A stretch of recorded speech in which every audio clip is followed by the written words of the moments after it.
muntik na raw mamatay ang vlogger-actress na si Ivana Alawi. Narinig niyo na ba yung balita tungkol kay Miss Ivana Alawi?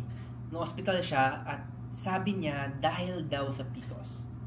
Those kinds of complications are rare and have limited studies, so I immediately asked my OBGYN friends if possible ba talaga magkatubig sa tiyan dahil sa PCOS.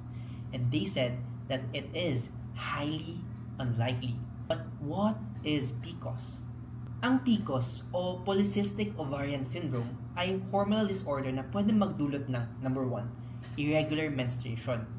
Number 2, hyperandrogenism. Ito yung reason kaya usually tinutubuan ka ng buhok sa parte na hindi usually tinutubuan kagaya ng balbas o bigote at mabubuhok din yung mga forearm din nila at yung mga patient na may PCOS mapimple din. Number 3, hirap pumayat o mabilis tumaba.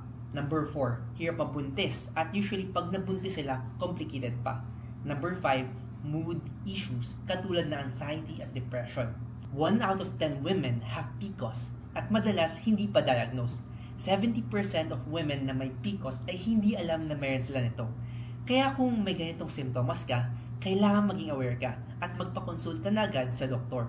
Sadly, walang cure ang PCOS pero may mga paraan para i-manage ito at mapagaan ang simptomas. Always remember, health is wealth and prevention is better than cure.